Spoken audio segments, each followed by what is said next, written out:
If you're caring for someone living with dementia, you know exactly what I mean when I talk about the argument spiral. It's just one of the most painful, confusing, and frankly, exhausting parts of the whole journey. Our sources today, they opened with the story of a woman called Mrs. R. She was, by all accounts, just a thoughtful, soft-spoken person, but then suddenly she was battling her caregiver all the time. You moved my purse. I didn't eat yet. I'm starving.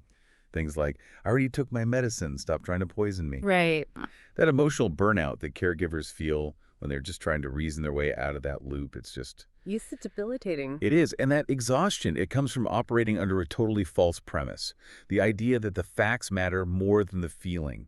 And our mission today is to, well, completely upend that. We're diving into some highly effective communication strategies that really require you to stop correcting, stop reasoning, and just start connecting. The central discovery we uncovered in this material is it's absolutely critical. Arguing isn't a sign that they've forgotten the facts. It is a protection strategy. It's the overwhelmed nervous system just fighting for stability, for some kind of predictability. No protection strategy. Exactly. And so we've distilled all this material into 7 foundational rules. They're designed to make every caregiving day calmer by, prioritizing that connection over the correction. Okay, let's unpack that fundamental shift then, because this is where it gets really hard, right? As caregivers, we feel this obligation to uphold reality. Huh. And if you feel compelled to argue the facts, you're just stuck. You're fighting a battle that's impossible to win because you're missing the underlying why. That is the entire crux of it. We have to talk about cognitive load. Yeah. When the brain is operating at max capacity, when working memory is taxed and just making a decision is a huge effort logic. Yeah. It dramatically decreases. So when you as the caregiver come in and try to explain or prove a point, or you list off all these rational reasons why they're wrong, you are just increasing that pressure. You're adding noise to a system that is already completely overloaded. and when you add pressure to an already overwhelmed brain, what does that brain do? It defends itself. It has to. It pushes back. It says no, and it rejects the input. And it's not because the facts are wrong, but because the delivery itself feels threatening. Which brings us to rule number 1. And this is the one that's, I think, the most challenging for any devoted caregiver. Never argue. When you feel that really intense impulse to prove you're right, you have to pivot. And you have to do it immediately. And it's challenging because it feels so counterintuitive, doesn't it? Completely. If they insist they haven't eaten and they say they're starving, the natural responsible instinct is to correct them. But what the sources show is that correcting them only validates this feeling that they're not being heard or trusted. And that just fuels the fight. So, okay, let's get specific. If the loved one says, no, I haven't taken my medicine yet, and you know for a fact they took it 15 minutes ago, what's the strategy? What do our sources say to do to pivot away from that conflict? You have to pivot to lowering the emotional threat. So instead of, yes, you did, look, the cup is empty, you substitute that with an affirmation of their feeling. Something like, I can see this feels confusing and you want to be safe. Let's figure out the best thing to do together. Wow.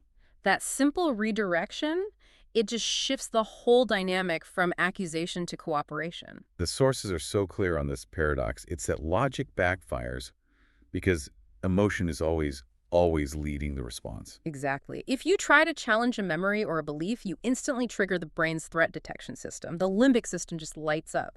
It's the feeling of being pressured or questioned that causes the fight, not the inaccuracy of the detail itself. So if we accept that fighting facts is, well, it's useless, we need a whole new toolkit.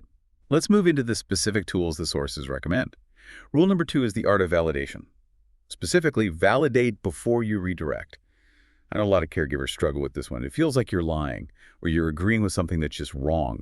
Can we clarify what validation actually is in this context? Absolutely. Validation is absolutely not agreeing with the mistake. It's acknowledging the raw human emotion that is driving the resistance.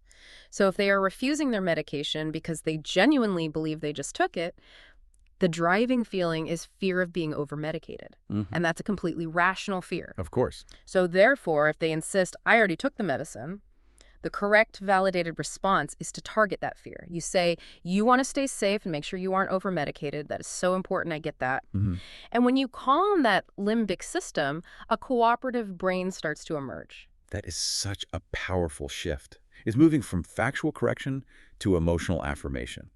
Another example I found really useful in the sources was if they look around and say, this isn't my house, arguing is. It's just pointless. Right. You don't say, yes, it is. We've lived here for 30 years. You acknowledge the feeling. It doesn't feel familiar right now, does it? That can feel scary. You join their emotional reality for just a moment. And that is how you restore safety. And building on that idea of making things easier, rule number 3 deals with decision-making. Use the two-choice rule. Why are open-ended questions so damaging here? Because they're just chaos. For a brain that's struggling with executive function and recall, asking, what do you want to wear today? Or what should we do this afternoon? It's an anxiety bomb. Yeah. The brain is trying to sort through every possible outfit, every possible activity, and the cognitive load just skyrockets. And that often results in a complete refusal or even panic. So we're reducing the chaos, but we're keeping the dignity intact. Precisely. You're giving back that autonomy, which is so crucial for dignity, but you're making the choice manageable or, doable. So instead of asking what they want to wear, you hold up the 2 best options, the red sweater or the blue shirt. Would you like tea or water first? So simple. 2 choices are liberating. 10 choices are just overwhelming. And this one small tactic can dramatically reduce refusal incidents. We also have to eliminate our own default negative language. This brings us to rule number 5. Switch entirely to yes and language. No, that's not right. Or you're mistaken. I mean, all of those are just instant conflict triggers. They shut the conversation down. The goal here is to shift the subject or the frame without creating any friction. Can you give us a few powerful examples? Because this rule is really where the rubber meets the road. If the loved one is constantly trying to get out the door, insisting they need to go to work even though they retired years ago, what's a compassionate yes and? Well, you acknowledge the feeling of purpose. You could say, I know you need to be busy and useful, or yes, you have always been the hardest worker. And then comes the and. Okay. And they know you're off today. They said you earned a day of relaxation. Shall we have a cup of coffee while you decide what to do next? You validated that need to work, and then you've gently shifted the frame toward a safe, immediate alternative. That is so much smoother than arguing about their retirement date.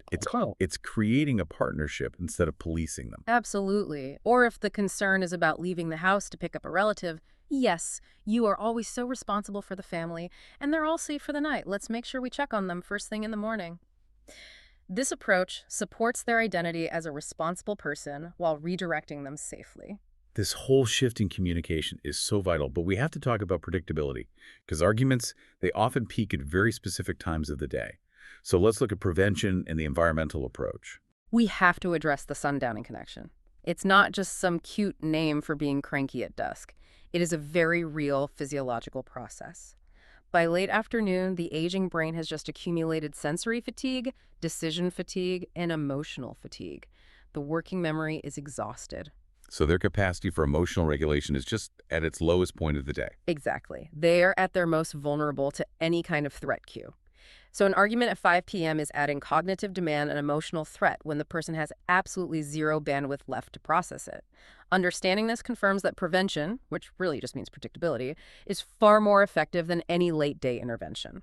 And predictability starts with rule number 4, which is a simple but really profound tool. Narrate before you act. This point meant it hit me hard. Surprise equals startle, and startle equals resistance.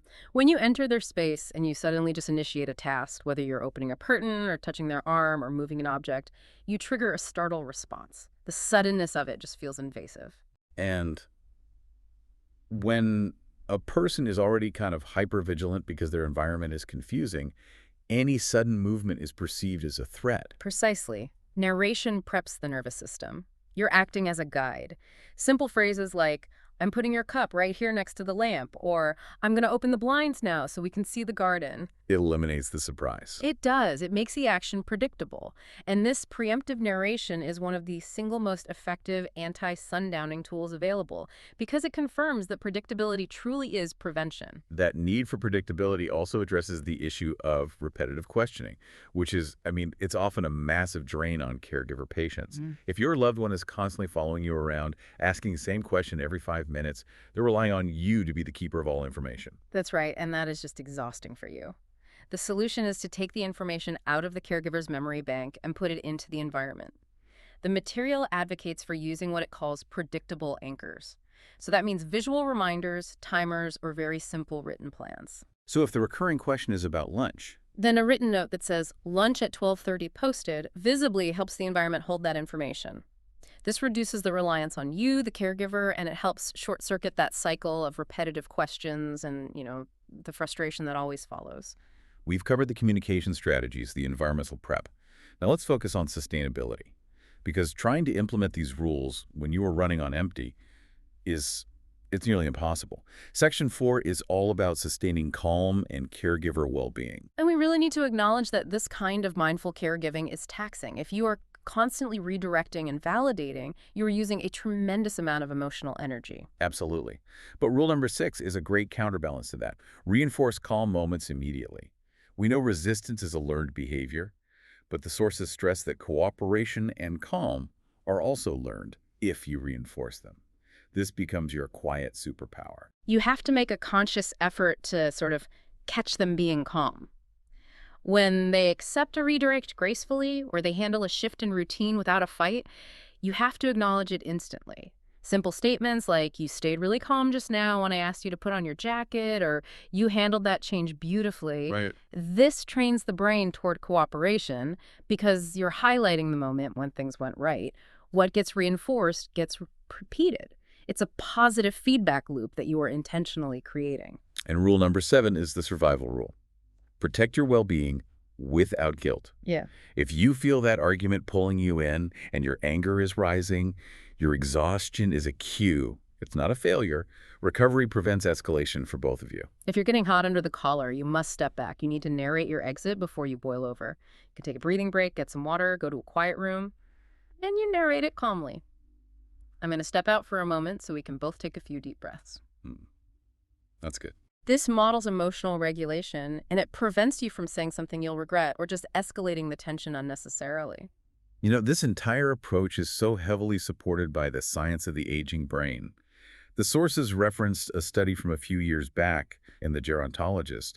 What did that research confirm about these so-called resistant behaviors? That study, it explicitly linked behaviors often labeled as resistant or difficult, not to personality flaws or, outright defiance, but primarily to environmental unpredictability. That connection is everything. It is. It just hammers home our core thesis. Your job is not to force them to accept your logic.